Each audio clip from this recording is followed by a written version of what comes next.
Yes, folks, hello, welcome once again to MoDXtra Games and Collectibles. It's time for another action figure review here on the channel. And as you can see on the screen in front of you right now, today's installment is going to be taking a closer look at the new Valaverse, the Blackbeard figure. So stick around, I'm going to give you all the ins and outs, ups and downs that you need to know. So if you've been thinking about picking up a Blackbeard of your own, you'll have good, thorough information to make a purchase decision around.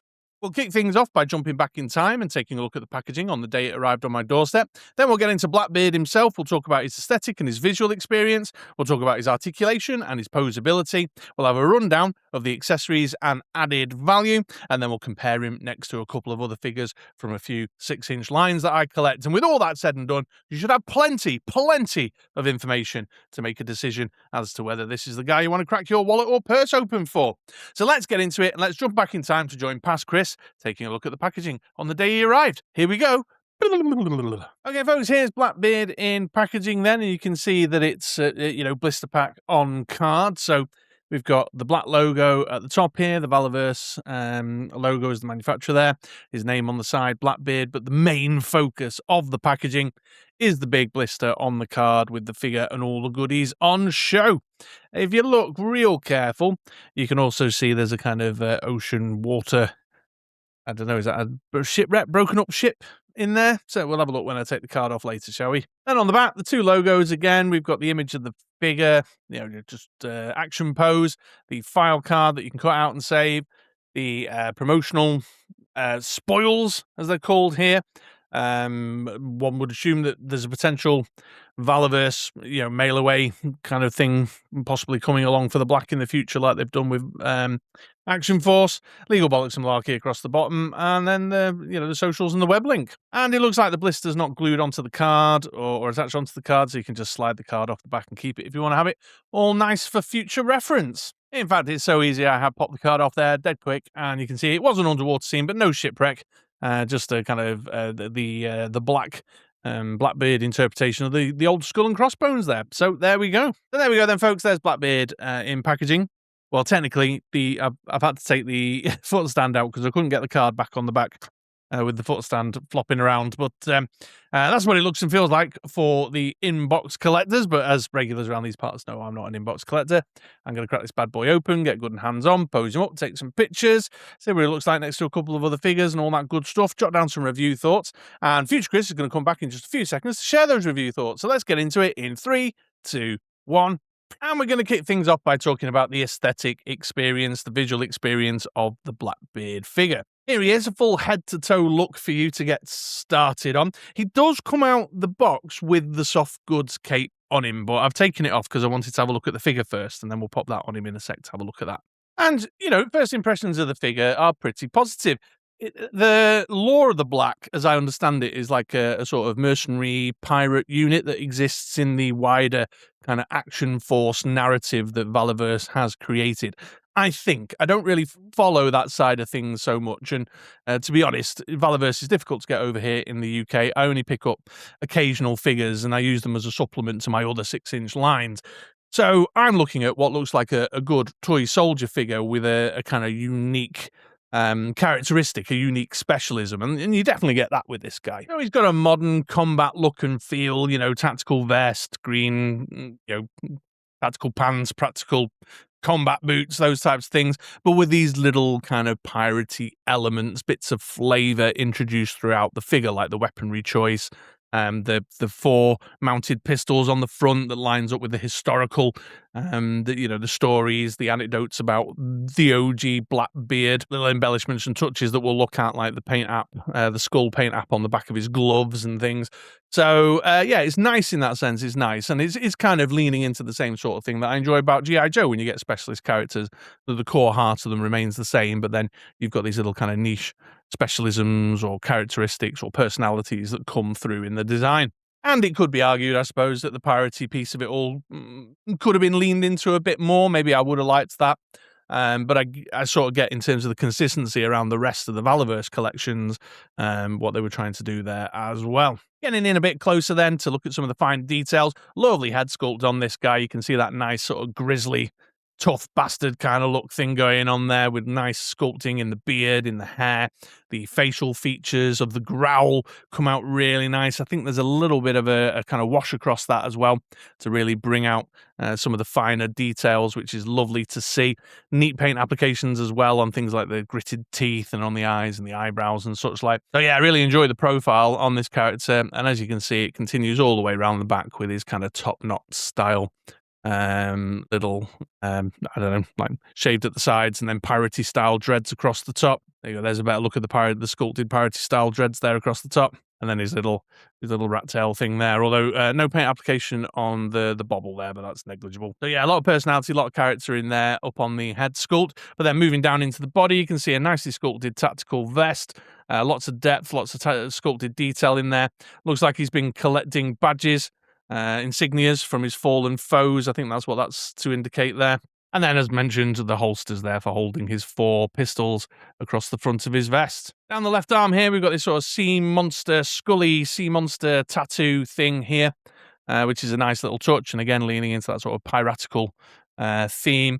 It's a bit shiny. I don't know if you can see it's come out. The lights are making it worse, to be fair. It's not quite as bad in person, but it's a little bit shiny across the top. But I like the little tattoo detail. Obviously sells the character.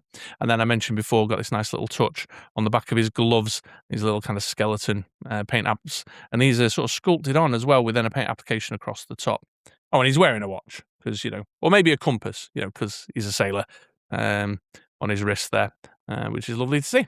On the other side, on the other arm, you can see he's got this kind of strapped up wrist. Again, nice to see the paint applications of the brown leather straps over the top of the padding, different texture details in there, and the continuation of the skeleton motif on the back of the gloves. There is a little bit of untidy moulding. I don't know if you can see it just here at the top of the elbow joint. On the inside of the arm there, but I'll trim that down with a little craft knife. It's a negligible thing. That's just I've kept him how he came out the box for the purposes of the review. So that's all fine. And then just one other little thing while I'm up top here. I don't know if this is fairly standard for Valaverse figures. As I mentioned before, I don't pick them up very often. But the way the butterfly joint and the shoulder sort of meet there just leaves this kind of strange little gap just in here. Doesn't look quite as tidily. The flow of that down there looks a little interrupted by the joint. Again, it's negligible. It's not particularly bothered me. There's been 1 or 2 poses I was doing when I was photographing him the other day and having a bit of a play where I wanted to sort of tidy it up a bit to make it sort of flow a bit better. But overall, it's not a big deal. Got a big belt across the middle here, sculpted details in there, but no paint applications, no painted belt buckle. Boo, I love a painted belt buckle. But it's got nice details in there, like spare magazines for his pistols and such like on either side, so that's all good. Pretty standard, green combat pants there with the thigh pockets and the knee pads and stuff. But it's got texture detail in there. It's got the nice little, like the bunching up here where it's tucked in on the boot at the bottom, and the creases and the folds. Always a big fan of that. The knee pads are a different paint application to the rest of the legs as well. And then you can see he's got some thigh gear, like the nice sheath here on the right leg, and then his double-barreled shotgun sheath on the holster on the left leg. And this has got some nice paint applications, some nice little brassy buckles on the front of the leather cord there. And then the shotgun shells painted in, loving that, with the red and the brass on the side. And it's got that nice brown leathery look to it. And that's just kind of one of the sort of more piratey, kind of vibes that it's giving off. It's a shame, really, that it's not quite as consistent, that the balance isn't there on either side. I'd have liked a more sort of traditional brown leathery piratey looking nice sheath on the other side. Boots are fine. These have probably been seen in the line before, to be fair. Got his steel bits, a bit of protection and reinforcement on the boots. Again, nice textured detail. Got that kind of leathery vibe coming across really nicely. The tactical vest does come off. I don't know if you noticed before, but if I spin it round here, you can see we've got these kind of pop studs, these little pegs at the back there, so you can remove the tactical vest for a slightly different aesthetic look. Dead easy to do. Just pop them loose like that and then scoot it over the top. So if a nice, bearded, bare-chested, bear-type dude, if you're into bears, with like ridiculous, 8-pack musculature and stuff going on, then you can do this too. And he's got this really interesting, cool little tattoo on his chest there, which is like this little sort of sea devil thing, which is a nice touch. You can see really nicely sculpted musculature. My only criticism, I suppose, of this is that it was super shiny, but then you've also got it's a lot more shiny down here in the abs, and then the chest is a little bit more matte. But I'm probably not going to pose him up much without the tactical vest on anyway. And then just one other final note on the tactical vest. I don't know if this is a visual experience thing or not really, but I'm throwing it in the review at this point. These holsters pop out. So they're on these kind of big chunky pegs. You can remove them from the chest. I mean, aesthetically, I don't think it's a great look to remove them. These big kind of chunky holes. Looks like some weird outfit you'd wear at an S&M club showing off your nipples, but it is possible to do. However, one of them in particular, this bottom right one, is super loose, and I keep accidentally knocking this one out the peg hole. And then I took a picture and I realised that the pistol was on the floor kind of thing. And then, folks, we've got his soft goods cape here. I'm doing it now. Technically, it's an accessory, but I'm doing it now because it was on the figure when he came out of the packaging. So in terms of that shelf presence in the store, this may be a contributing factor to a purchase decision. So I'm doing it now. Yeah, it's nice. It's got a good drape over the top of the figure. It does require a little bit of finessing and fiddling to kind of get it to sit the way you might like it or might want it. But you'd expect that with any soft goods cape. And it's got some nice touches. It's wired in across the front of the hood and then down the kind of core body of the cape. And then in order to kind of give it that side shoulder, we've got this little section here holding it in place. And then a nice little touch is got the peg hole at the back there for his sword sheath, which we'll have a look at in a bit. So he's looking a bit kind of sitting high on him there, just as I've kind of chucked it on. But as I say, with a nice bit of finessing, and sort of get the beard up over the top of the front of the collar there. And then some finessing on the wiring, you can actually get a pretty nice look out of him with the cape on. The only thing I'll say, I suppose, from my perspective, is that putting the cape on him just hides all that really good stuff you've got going on under there, like the little personality piece of the character with the weaponry and the holster and all that. Just kind of covers it all up, which is a bit of a shame. But it's good to have aesthetic variety. Obviously means you can take different sorts of pictures or pose displays in different kinds of ways, and I'm always up for options, and it's a well put together piece of soft goods for sure. So in terms of visual experience, in terms of aesthetically, yeah, I'm going to give him a thumbs up, I think. I'm going to knock a couple of points off because he's not quite piratey enough for me, because I'm a weirdo and I like my characters to be like super out there. But it's certainly a lovely enough introduction, particularly if your view on it is the same as mine, where you're looking for a complementary character to add to your other 6-inch lines. I'm probably, like I've done with some other Valaverse stuff like Pandora, going to be integrating this guy into my sort of Dreadnoks narrative within my collection. So he's got nice touches, lovely sculpted details, good depth, good personality. It's all strong. Just a couple of points knocked off because I'd liked it to be a little bit more piratey, like this thigh strap with the knife sheath on it to be more in line with that kind of older fashioned sort of brown leather brass buckle style that they've done on this side. And that's it, really. Overall, though, I like it. I mean, the head sculpt's great. I really love the profile. Loads of personality and character in there. So adds up really well overall. Yeah, there you go. Thumbs up. Right, there's the aesthetic and the visual experience. Then let's now take a closer look at the articulation, shall we? And as always, folks, I'm pretty sure this is fairly standard Valaverse articulation. So if you're less interested in the articulation part of the review, I've put timestamps in below. Use the chapters, jump forward to take a look at the accessories and added value section. However, if this is the first Valaverse review you've ever watched, or you're interested to know whether there's any particular unique quirks to the Blackbeard character, stick around, I'll run you through it, and we'll get started up top with the head. And Blackbeard here has got a ball in the base of the skull, a ball at the base of the neck, and a hinge on the neck. So he's got pretty decent backing up. He has got good forward, but obviously the beard gets in the way and the tactical vest there, and then you can full 360 all the way around and just tilt and swivel on the ball and all that good stuff. Then coming down into the shoulders, we've got a butterfly joint, a peg, and a hinge, so you can shuffle forward and back. Pretty good movement on the butterfly joint there. Swivel all the way around, full 360, and T-shape out like so. Got a swivel at the top of the bicep and tricep. You got a pinless double elbow that will get you up to there. And then it's pegged in hands that you can move at the wrist. And these particular ones, the trigger hands, have got up and down hinges on them. But there are a number of hand swaps, and a couple of them have got forward and back as well. Yeah, see there, moving around. I've knocked one of the bloody holsters out. Where did it go? Panic over, I found it. Anyway, where was I up to? Torso. So you probably saw before when I took the vest off, barbell joint across the middle, ball joint in the waist. So you got crunch forward and back, swivel, etc., etc. Just knocked another one off there. The tactical vest doesn't give you a lot of movement on the barbell joint when it's on, but you know you can get some motion out of it. But a lot of the work is done in the ball joint. Coming down into the legs, drop down joints at the hip and groin area, so you can get a bit of motion there. Good forward.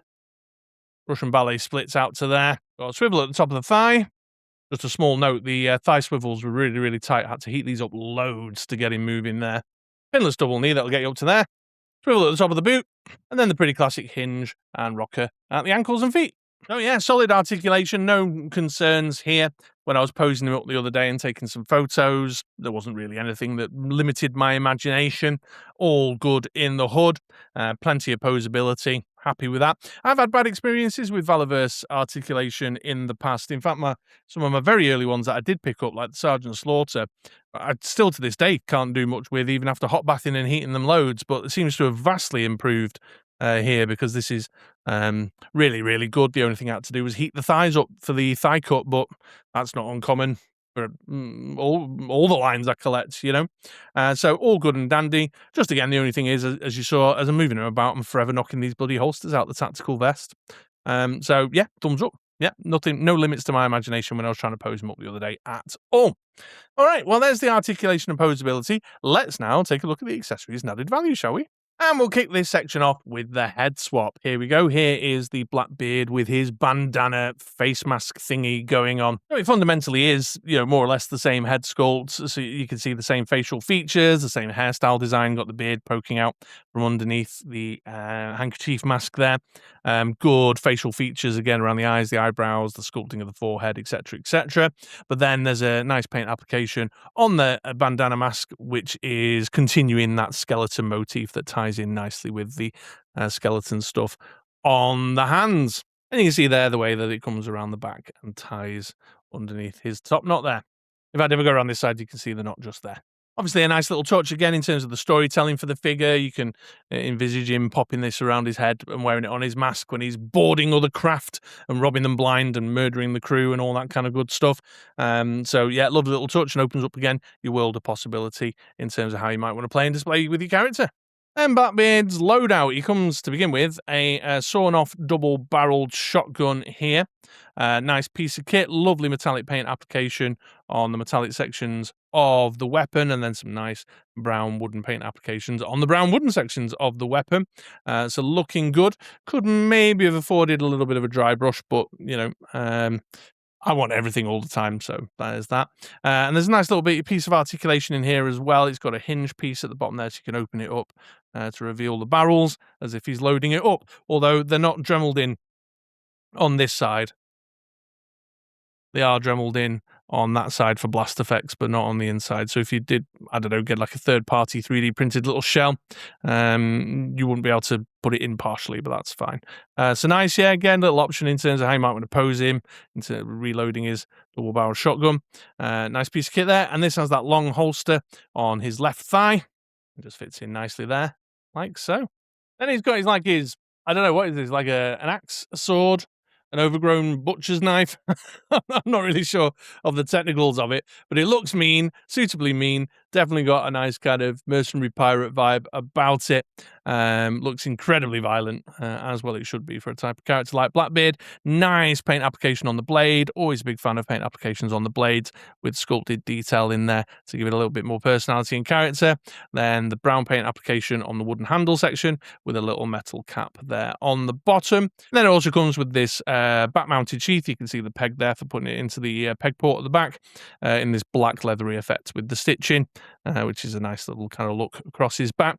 Just a shame that, again, that's not in the same sort of brown leather, more kind of retro piratey style look as the holster on the left thigh, but it might be a bit too much brownie going on there with the handle, I don't know, but it does look nice. And when you mount it on his back, good fit with the peg, and just another additional element to the kind of visual identity of the character with it hanging over the top of his shoulder there like that. Blackbeard then has a little thigh-mounted knife here, pretty the same again, really, just a lovely paint application, metallic paint application on the blade, and on the base there with the brown paint application on the strapped handle, which is nice to see. And that has the knife sheath on the right leg, which goes in like so.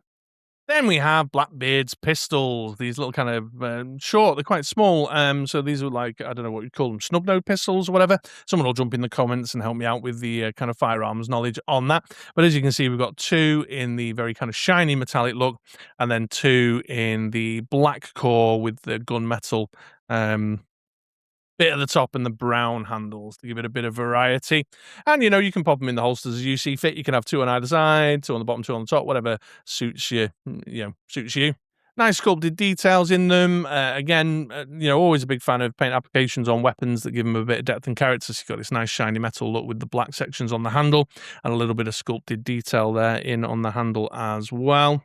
Blast effect barrel. And then there you go, there's the other ones. Same sculpted detail, just a different paint application to give it a bit more character. So I suppose the only thing with these really is in terms of an aesthetic experience, if they're leaning into the sort of Blackbeard pirate kind of vibe, I'm just not necessarily feeling that quite from these weapons. I don't think I would have wanted like flintlock pistols or anything, but perhaps some sort of sculpted detail in the handle here, like some personalized pistols or something with, I don't know, like a sea monster or a tentacle sculpted in on them or something, just to make them a little bit more kind of nautical piratey themed. To lean a bit more into that kind of narrative, anecdotal callback to the Blackbeard lore. That said, though, they're lovely guns. They fit nicely in the holsters. There's probably a practical decision as well around the size as to how big these pistols could realistically be to fit for them on the tactical vest. And there you go, as you saw before, the holsters are on the tactical vest on the front there, and that's what it looks like with them all mounted in, which really adds something to the visual identity of the character for sure. Then we've got the hand swap selection. I mentioned this earlier. We've got 1 for each arm in the design. So we've got a closed fist punchy hand for left and right. We've got an open palm, kind of weapon carrying open palm there for left and right. And then we've got a non-trigger grippy hand for left and right for things like his sword and his dagger.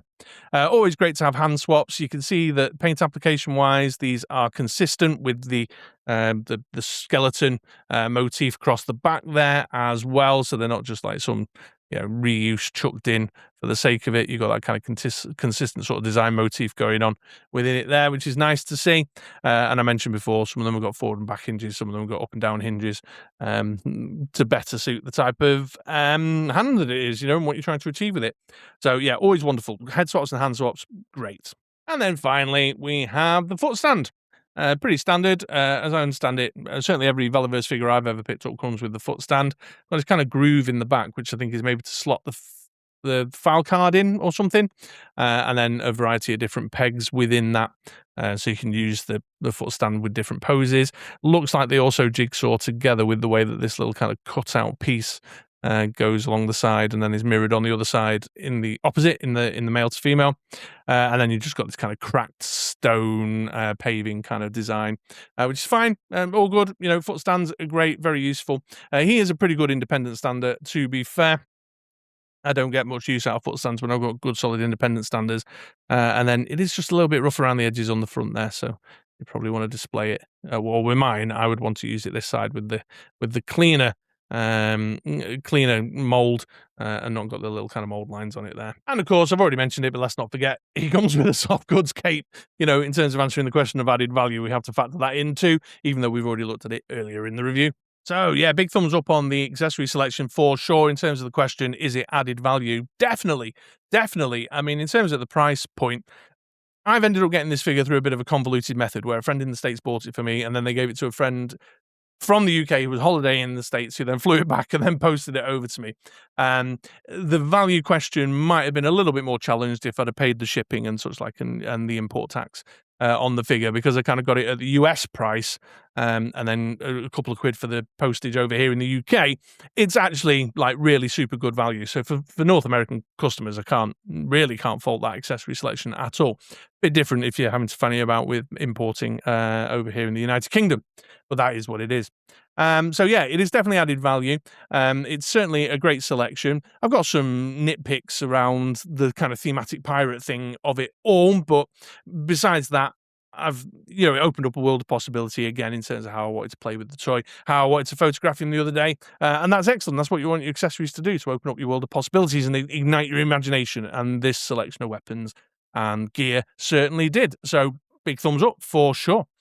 All right, well, there's the accessories and added value section of the review then. Let's take a look at Blackbeard next to, I don't know, a G.I. Joe Classified, a Monster Force. Let me see what I can dig out. Right, folks, well, let's start with Blackbeard next to some Dreadnoks, and here's Monkey Wrench here. That's where he's going to be fitting into my collection as a kind of supplementary Dreadnok member for me. I suppose the main observation there is that in amongst the Dreadnoks, the colour scheme is quite muted. He's not as lively and colourful as the rest of the Dreadnoks. And just to kind of further illustrate my point, here he is next to Xandar, who's, again, got a lot more colour, a lot of splash of colour about him, but still fairly consistently aligned with the kind of tattoos and the skulls and, the skeletons and the sort of general motif, design motif there works pretty well. Here's Blackbeard next to an Operation Monster Force soldier guy. The character's name escapes me right now, but he's a standard soldier kind of dude. A pretty good fit between these pair, actually. You can see that kind of extra bulk on Blackbeard as a big old nasty ocean-bound mercenary versus a kind of soldier dude who might guard the port. Here's Blackbeard next to a Valaverse Colonel Siege on the Action Force side of things. And again, you can kind of see that difference in the book, the different kind of size and scale and bulk of the body there. But it's certainly a nice fit within the Valaverse brand. And just to wrap this section up, here he is next to a female Valaverse figure. This is the Pandora from the Action Force line. I love this Pandora, actually. I use her loads, again, as a supplementary character to improve the gender diversity across my Dreadnok collection. But yeah, once again, another nice fit. All right then, folks, well, here's Blackbeard going around on the turntables. You can get a 360 look at the figure, and while you're eyeballing that, I will offer up some final thoughts. And ultimately, in the question of would I recommend this figure, yes, I would. I think you probably gathered from the tone of the review. It's been thumbs up all round. I've enjoyed the aesthetic and the visual experience. He articulates well. I've had fun posing him up. I think the accessory selection is good added value. There's a lot to like here. If you're a G.I. Joe guy like me, he fits in well. He is a good complementary character to your G.I. Joe collection, but if you're a bedded-in Valaverse fan, he's got a lot to offer as well. The few small criticisms, like have they leaned into the theme enough? Would I like him to have been even more piratey? That's all just personal preference stuff. Your mileage will vary around that, but doesn't mean it's a bad figure by any stretch of the imagination. The only thing that really has tested my patience is those bloody chest holsters falling out all the time. But you know what? And now the review's done, I'll probably look at gluing them in and getting them permanently situated anyway. The only other kind of note I would add is that I've found myself not using the soft goods cape all that much, not a great deal. I prefer him without the cape. But again, that's a personal preference thing. Your mileage will once again vary. I just don't have patience to finesse and fidget a wired cape to look like the way I want it to look. But that's me. That's who I am. You might be a lot more patient, a lot more skilled with wired good capes. But also, I think there's lots of great stuff in the aesthetic that the cape just removes. Once you put it on, you lose that great tattoo. You lose the great visual impact of these 4 holsters on his tactical vest.